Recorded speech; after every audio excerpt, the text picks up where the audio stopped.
Welcome, this is To The Root podcast, brought to you by Transitions of Indiana and We Grow Hair Indy, where we get to the root of hair restoration solutions, navigating hair loss, embracing life's journey, and everything in between. All right, guys, welcome back to the podcast, To The Root. This is the first podcast of 2025, and of course, in our last podcast, we had Will and Nate having a chat. Today, we've got a super special guest. Mr. Darren Stuck, of course, had a multi-unit hair grafting procedure in the past. A man of many talents. Many talents. And Don, pilot, radio personality, actor, auctioneer. Who's going to be fine? Now 15, 20, 25, 30, now 35 in the corner, 40. Who going to be like that? Wedding celebrant, right? You're marrying people, if I remember correctly. Yeah, I've been a reverend for a long time. Yes. Back in the early days of radio, which for me is the 80s.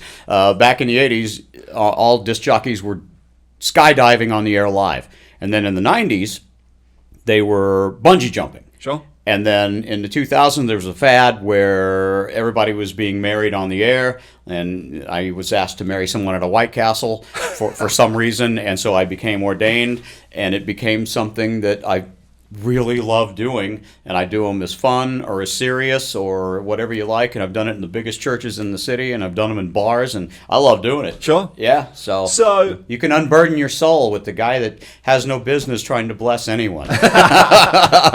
So, give us an update. Life now. It just blows me away, the things you've been doing. Yeah. Give us an update. I'm back in Indianapolis. I've been in Chicago for 5 years. I went up there to do some radio up there, which is really fun because, as you know, if you're involved in radio, there's lots of perks. There's a lot of perks. You get to meet some people or whatever. The perks in Chicago are the food. Sure. I'm telling you what, when I got to Chicago, I'm looking around. If you're from Indiana like I am, if you see a grown man eating a hot dog, it's either Labor Day or 4th of July or Memorial Day or a backyard cookout or something like that. Up in Chicago, a hot dog's on a menu. It's on the menu at every restaurant, no matter how fancy it is. But they take it really seriously, and when you have one, you can see why. So much food, so much sausage, it's a beautiful thing. Let me jump in there, but yeah. You're kind of an institution here. I came in 2005, and I can remember listening to you on the radio back then. And so what drove you to Chicago? How did you end up in Chicago? Radio. I think that a lot of guys who are from Indiana, if you broadcast from Indianapolis, I'm a disc jockey. I got all these titles, but I'm just a radio DJ, an FM disc jockey that talks about Led Zeppelin. That's all I really am. But everybody from Indianapolis, most don't dream. There's Market 1, New York, Market 2 for radio broadcasters, LA, and Market 3 is Chicago. Most guys here, they don't think about LA or New York. Most. Chicago is kind of Market 1 for Indy, and I've always wanted to broadcast up there, and everybody I know has. Sure. And I had an opportunity to go up there, and it was a gigantic roll of the dice because I've never not lived in Indianapolis. I'll tell you one thing that really bothered me is when I got up there and I had to become an official resident of Illinois, and I was no longer an official Hoosier. Yeah. And I tell you, that really stung. It tugged on the heartstrings a little bit. Yeah. These guys up, I'm working with all these Bears fans up there, and it's like, they're going, we got to get you a Bears jersey. And I said, you will never see me in anything but a Colts jersey. I don't care where I'm at or how much they're paying me. So you were Colts all the way. You were getting around in a helicopter up there. I saw the balcony where you were staying. Yeah, our balcony was great. You were supposed to come up and smoke some cigars with me up there. I know. I got the connection for the illegal cigars. We can't talk about that on here right now. I touched on it a few times. I had a lot of fun. I was reporting traffic reports and breaking news for NBC Chicago. Yeah. And now that I'm not there, I don't do that anymore. I'm a pilot, but people are like, wow, how do you do all that? And it's like, I don't fly helicopters. I can fly airplanes, but not the helicopters. There's a lot more going on there, and a heftier price tag to get your license. Sure. Yeah. So let's go back. Where did you grow up? Whereabouts here in Indiana? Where'd you grow up? I was born in Indianapolis on the east side. By the time I was 10, we moved out to New Palestine, Indiana, east side, just on the other side of Marion County, Hancock County line, and that's my hometown. Yep.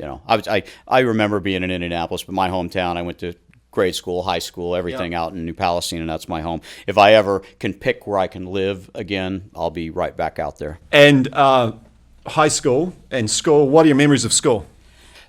I mean, I had a blast, but I was a terrible student. I was actually, honestly, I was thrown out of high school at one point because I started as a professional musician, which is a guy who gets paid to play, and I was 16 years old, and I had a house gig in 1979 where I would start at 9 and I would be done at 3, and I had to be at school at 7, and finally, I'm just asleep in school, and they were like, you know, if you've ever seen, you know, the grading scale, it's A, B, C, D, F, and then there's an I, which is incomplete. I had straight I's on my last report card because I was completely checked out, and I went and I told my mom and dad. I told my dad anyway. I was like, I got this thing. It's 6 days a week. This is 1979, 1980. And I'm like, it's $350 a week. And so everybody's appalled, but I told Dad it's $350 a week in 1970. He's like, okay, I saw your last report card. Nothing's going on there. Right. You might as well go do what you can do. So, 16 years old and you're making really good money. There's a lot of life education doing what you're doing, sped up and crunched into a short period of time. I mean, that must have been a crazy time. It was. Fortunately, the excise, there really wasn't. There was excise, but the guys didn't come in and check IDs. I remember going in. I'm hairy. I had a full beard when I was 17, 18 years old. I'd go in and buy a case of beer when I was 19. There's a photo of me coming out of a liquor store with a case of Budweiser, and I'm 19 years old. I'm like, yep, like that. But as long as I was, when we went to break, I had to sit over here. Couldn't go anywhere near the actual bar, and it worked out. So how old were the other guys in the band? They're all, some of them were in their 60s, but most of them 30, 40s, Yeah. This was that time back then, there were, I guess 100 musicians in the city leading up to about 1983 or so, and there were many venues, and it was 5-day a week, and there were so many full-time professional musicians here. And we'd go to lunch at this place in Greenwood on Friday at noon. They had the $10 whatever steak and potato, and it's just a whole group of old musicians sitting there. Everybody's hungover, whatever. And then in '83-ish, karaoke came to town. Bar owners realized that they could bring a guy in with a little box and pay him a fraction of what you would bring a whole band and the lights and everything. And within 2 years of that whole scene was completely wiped out, and it's never come back. It's gone for good. What was your inspiration from a music point of view growing up and I'm sure leading through to where you're at today, but what inspired you as a young musician? Man, the banjo. I just loved that bluegrass sound. It was hee-haw and Roy Clark. And so I ended up getting a banjo, and I was messing around with the banjo. And then Steve Martin had his album come out. And Steve Martin's a great banjo player.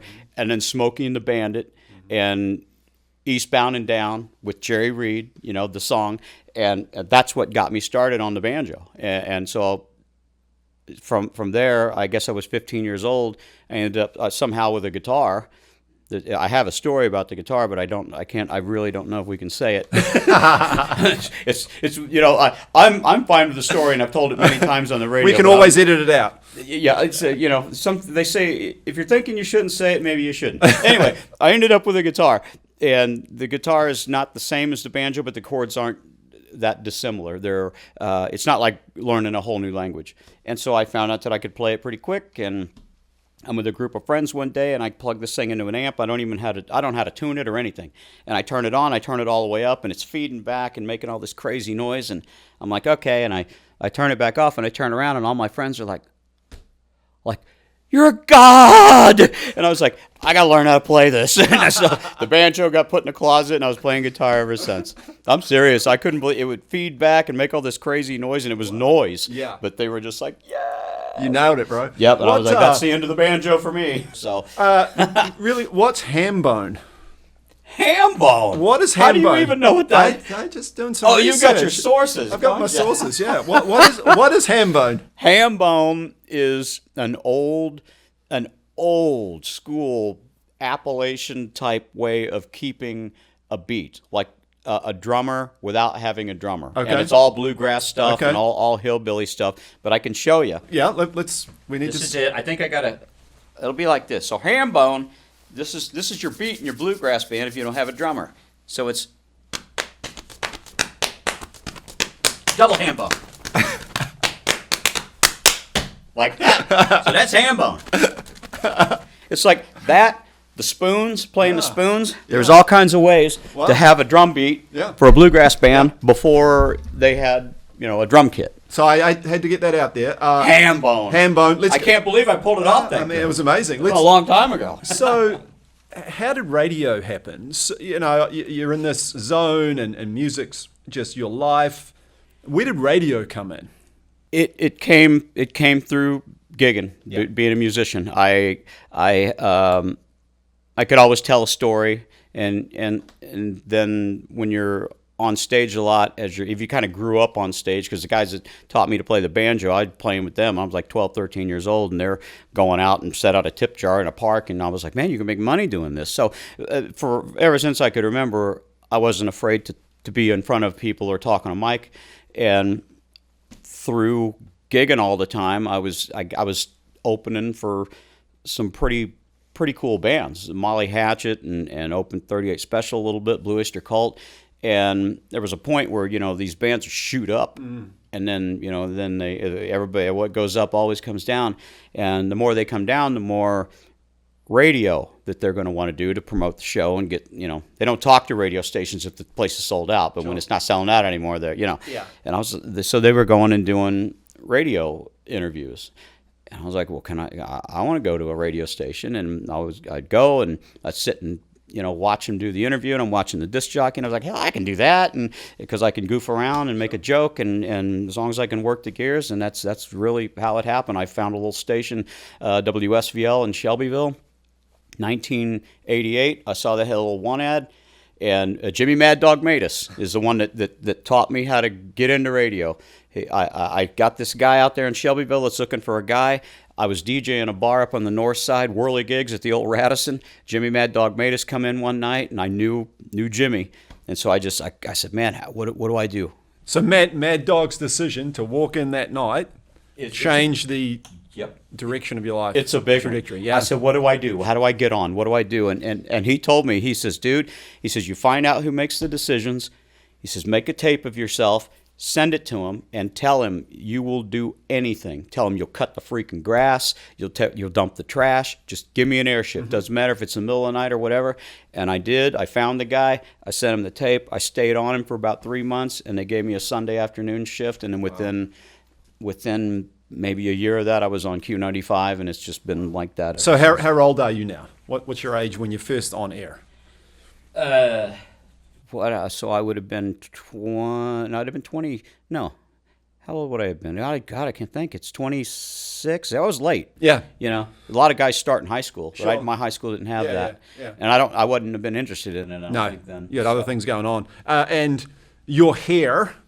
Always important to you. And that era you grew up in, I mean, hair was huge, right? So even back then, you're all about your hair. Always had. There's been you'll find some photos in the timeline where it's short, but I don't even remember why. Oh, we were doing some television. Me and Gonzo were hosting some shows, and so that's what I remember. I cut my hair because I became Joni Michaels' on television backup traffic reporter on Fox 59. Cut the hair and everything, and I don't even think we ever did it. I went in and did the audition. Sure. Cool, great. And then I'm not even sure if I ever filled in for her or not. So I had all this hair, and I cut it off, and it looks like yours, and yours is great. And I look good with short hair, but I just don't like it that way. But it's been super important. You don't have to have long hair to be in a band, but if you're like 61 years old and they're paying you what I can get paid sometimes for doing this. It shows you're not just goofing around with Sure. it. You know, I know, I don't know. A lot of people with short hair will tell you it doesn't matter, and it doesn't matter. You can play the guitar great, but I just think it's an added assurance to whoever's writing a big fat check that this isn't just some weekend deal. You know, and I've been doing it for, I don't know, 40 years or whatever it is now. You know, incredible. Yeah, it's. I should be better than I am for playing as long as I have. I don't quite get it, you know. You go to a music store and you see some 16-year-old kid there, and he's just. I'm just like, I go home. I'm just like, I can't keep up with this guy, man. Right. Yep. And acting.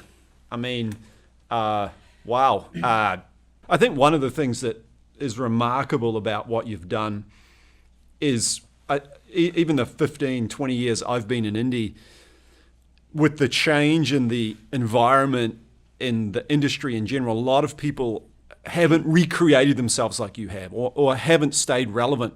But there's a core in Indy that have, and those people generally, I think about one of our other VIPs, Paul Poteet, they've kind of found ways to reinvent themselves and stay relevant. Has that been a deliberate thing for you, or is it just sort of metamorphosized and happened?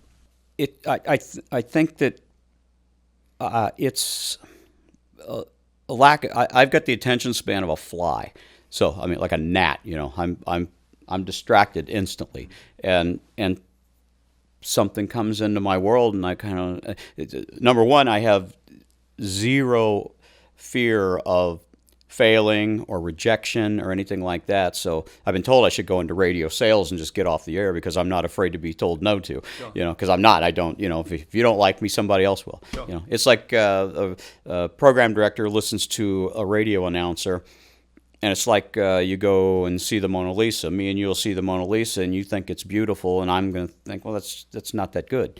And that's how it is with everything. So if this guy doesn't like you, the other guy will. And it's just been a not a lack of attention. I'm not sure if I'm saying it right, but I don't like to do one thing. If I'm doing one thing for too long, then I start getting bored. And then if I find something that really lights the match, like this did, I mean, I honestly can't think of anything out of my. I think about acting and being better at it all the time now. I'm not going to get any better at the guitar. I've been playing it a long time. I should be better. Like I said before, I don't know why I'm not better than I am. It's embarrassing. So you're running and gunning at this point, right? You're on the radio. You're playing music. Are you sleeping? Like what? Well, I'll tell you when I. And what's going on with your hair at this point? Well, when did the hair loss start? I don't know. You know, like every guy, I think I was holding my own just fine, and then all of a sudden it's, I don't know, about 35. You know, I ended up at a pretty early age with a little bit of a widow's peak. You know, when you're a kid, it's just, you know, it's big forest, you know, and so the little widow peak happened, but it didn't get any worse. And then about 35 or so, all of a sudden it started to happen. And I didn't really notice it that much. And then, you know, my wife was like combing through my hair, and because I was able to, you know, you could mess around with it and cover it up or whatever. But she's like, man, there's like nothing up here anymore. Yeah. And so I was losing it up front. So it was like 35, 40 years old, but I didn't really mess with it. And then I ran into you guys, and now we're all. The thing is, with this hair, my hair's long, and I'm an old guy, so old guys with long hair will pretty much keep it like this. It's just kind of parted down the middle. If my hair is shorter, if my hair was like your length, it would look even better. Yeah. Because you take this over here, and there ain't no hair loss. You know? Right. It's amazing. It's all gone. And you've got the same thing. It looks. It's Fabio. Or it's Greg Allman, old guy. What I love about when we're doing band photos, this is what I do. If they want to mess with your hair and screw with it and everything, but before we take a band photo, I do this. I just do that. I pull it out of the way. And that's my look in the band photo, just like that. Yeah. So you look as nutty and insane as you can be. I'm sorry I keep hitting the mic. I remember getting a phone call from somebody that mentioned, do you know who Don Stuck is? Don's losing his hair. I'm like, I know who Don Stuck is. I listen to you on the radio every morning back in the Q days. X103. X103, yeah, in the early days. So at what point did doing something about your hair loss become a thing? When did that become real, and what drove you to that? Well, I think we were doing Gunner, Dave Gunn here in Indianapolis, we were doing a sports show on the Fox affiliate. Flagrant Foul is Stuck and Gunner. Greatest sports name of any sports name I've ever heard on the radio. Flagrant Foul is Stuck and Gunner, the best. We got a 2-year deal, and they let us stay for a year. And they're like, nah, get out of here. Basically, the sports show is we talk about the Colts, we talk about the Pacers, and then we just talk about Bad Company and Led Zeppelin. So they didn't exactly get the sports content they were looking for. Right. But it was a hell of a show, a lot of fun. But Gunner also had the procedure done before I did. He did. Yeah, and he was real happy with it. And then one day you came in. You were there. We were being interviewed, and I hadn't thought a lot about it. But so you're in the main studio with Gunner. Yep. I'm back here with the microphone, and I'm running the controls. And Darren's in there talking to Gunner, but he keeps looking over at me, and he's talking to Gunner, and he keeps looking over, and he keeps looking over, and he's eyeballing this right here. And we got off the air, and he goes, "We need to talk." And I seriously had never considered it. And then after talking with you and talking with Gunner and others over there, Todd, I tell you what, the thing wasn't just a procedure that really worked for me. Yeah. I mean, lifelong friends. Sure. Me and you will never be friends. Right. Right. Yeah. Well, I'm hoping that we get over to your hometown someday together. I would love to go over there. New Zealand. I want to go with somebody. It'd be incredible. Yeah. It'd be amazing. Yeah. Love to show you around. Go see a rugby game. Yeah, man. Yeah. That'd be great. He's a tough guy. Nobody thinks it. That's a tough game. It's not the game with the sticks. This is real stuff. Yeah, it has its moments. Yeah, man. So that's kind of how it all happened. And when I really dug into it and talked to everybody over there, made a bunch of good friends, and went ahead and went for it. Yeah, we had it was you just make it easy. You have this way of I think back to it, and the team, everyone in the clinic. We build relationships with all our patients, right? Yeah. And we love what we do. We're passionate, and some people just have an energy, and you just bring that energy that's larger than life. That makes everyone else around them better and happier. And it was a fun time. It was a really fun time. It was maybe 7 or 8 years ago, 2016, 2017. Over here. It can't be that it's been that long, but it has been. Yeah. So that transition from being pretty much on air to YouTube and live streaming, and suddenly your face is out there because of that old saying, face for radio. And you've seen all that change. So what are your thoughts around how that part of the industry has changed and the industry in general? And how do you tie that change into having hair and the importance of that to you? I always had hair, but I had lost it in the front. Tom Griswold used to say, he said, if you could cut that off, it would look better. He says, what? And he called it. He says, you know what you have right now? You have a skullet.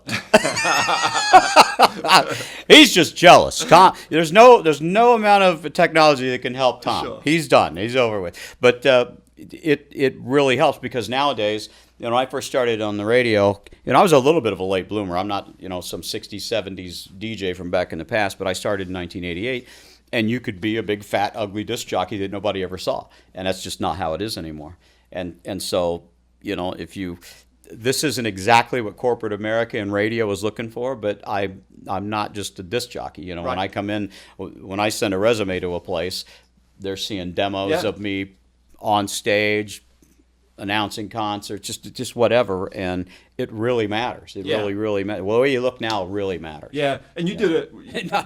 You can't tell by looking at me, but it does matter now. Yeah. Well, I mean, you've got to think about how your hair would look if you hadn't done anything, and where you'd be at, and it would be the ring. Yeah. And the ring. I mean, if you got the ring, man, you gotta get rid of it. That's no good. Tony Kornheiser, Tony Kornheiser from PTI, he's got the ring, and I don't want to dog the guy. That's my favorite sports show of all time. I watch it every single night. You got to lose a ring, Tony. Mike Wilbon's got rid of his. He's bald, and just join the bald club because he's another guy. He's got the ring, but you can see right through it. There's nothing left. What do you remember of the procedure, multi-unit hair grafting, day of the procedure, kind of that journey? When did you first start to see the hair coming in? in. I know we did multiple follow-ups. Talk us through that experience. It was fast. I was really surprised.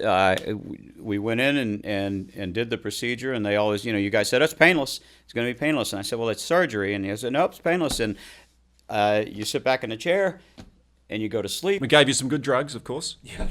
Yeah. I even challenged the doctor. I was like, "Oh, I said I can count backwards to 10." He goes, "If you think you can, go ahead." And I was like, "1." Just But then an hour later, you wake up, and then for the rest of maybe I don't know, like 3 an hour hours, and a half, 3 or 2 4 hours. hours. I'm sitting there talking to the nurses, and we're joking around and having fun, and that was the end of it. And there was zero pain. Yeah. I mean, even the numbing stuff, nothing hurt. Nothing hurt at all. Yeah.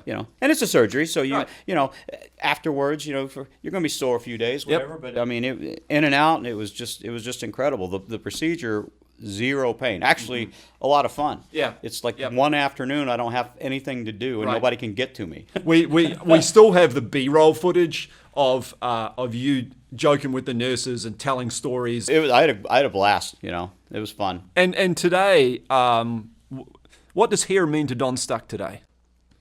It's super important. It always has been to me. Yeah. I've always had long hair when I was younger, and I just I remember at 16 years old, I just when you're younger, your hair's longer anyway, but I just never cut it because it was growing great and it looked good.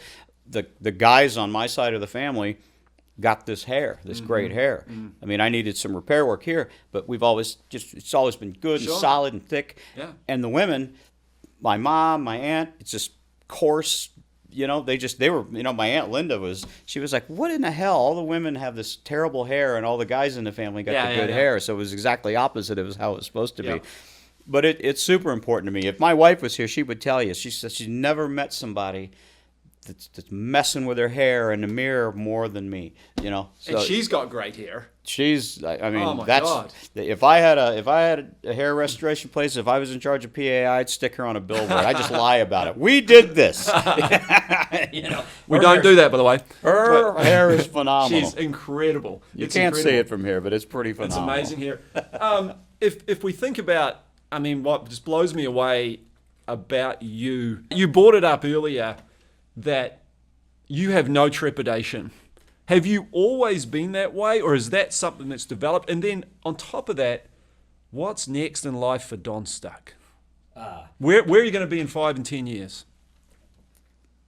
I tell you, to the first thing, I don't remember being afraid of rejection ever. I don't.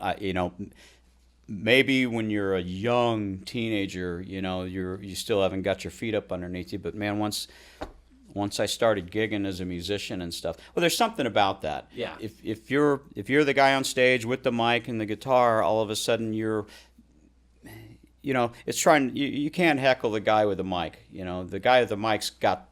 And I don't know that it just came that way, and maybe with women as well. When you're a guy and you're dating.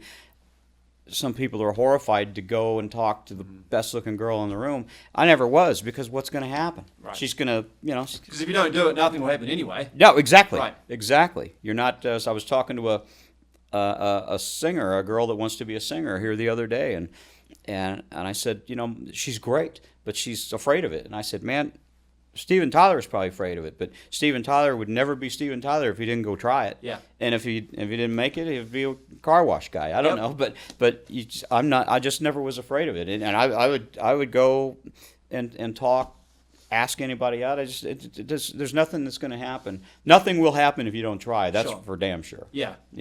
It's it doesn't bother me to fail. Yeah. It's the best tool. Fail forward, you fail, right? You'll learn more from that. Yeah, fail forward, and if you could plot your life out from here out, I guess that's not really how you've lived your life. You don't want to do that, right?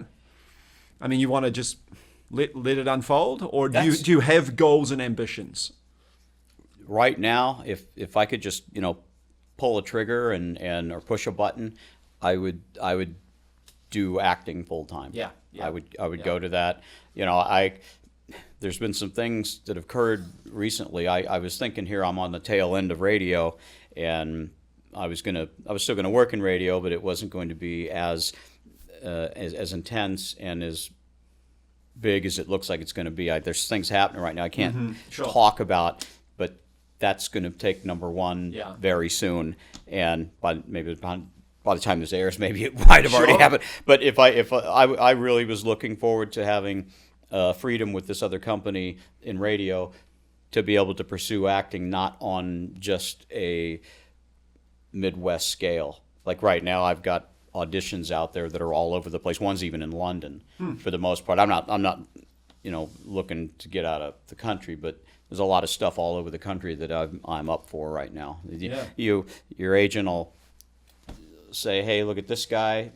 They look at you, okay, let's see it, and they'll send you an audition, and you do the audition, you send it to them. So I got several of those, and none of them are around here. Yeah. And I would like to be Screen Actors Guild. A lot of times, if I'm going to Phoenix to do something, it's all paid. Sure. So you get on a plane, you go there, you make your money, you come back. You come back with, you take what you make. Sure. Yeah. Yeah. And so Eat that what you honestly, kill. Yeah. that's what I really would like to do, but something's come up that's really irresistible. So I don't know.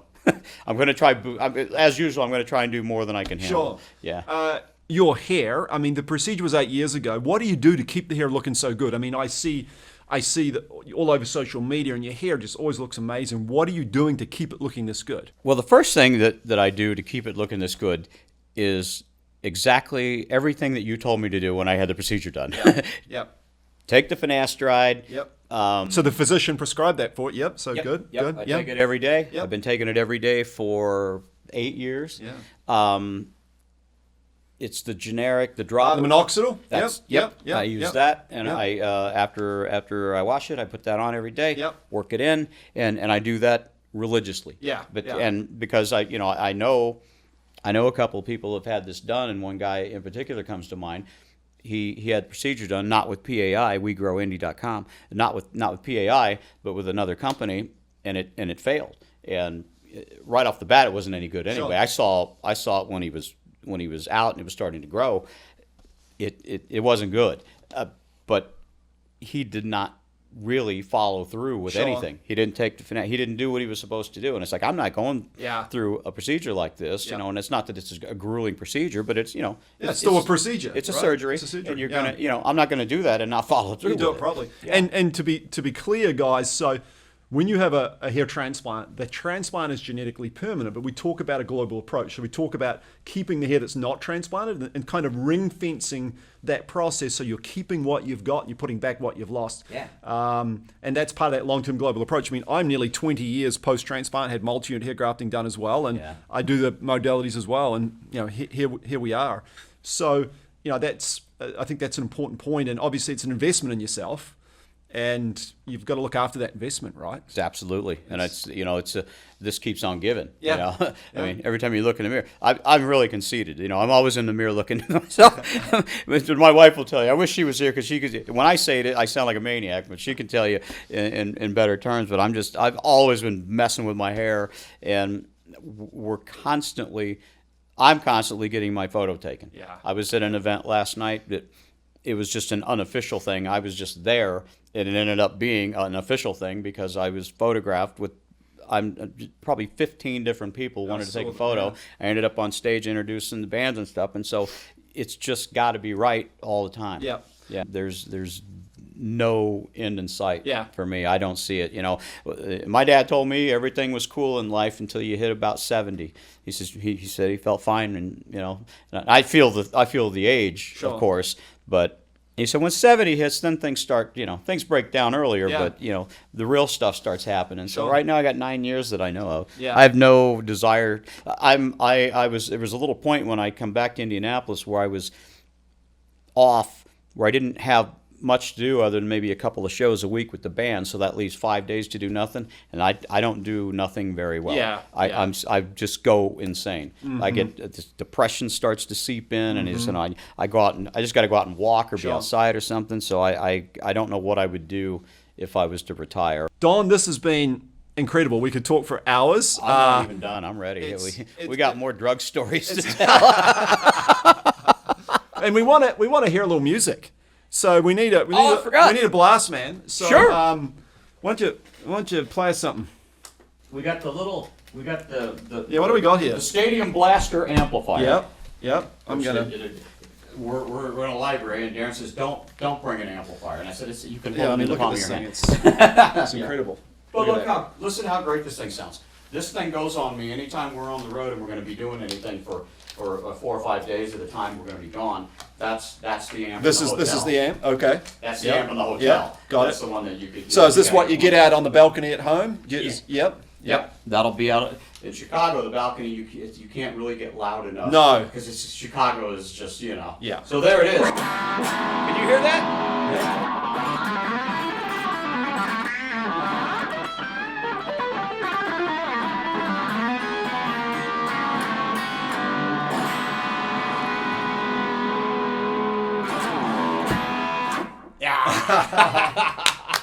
Amazing.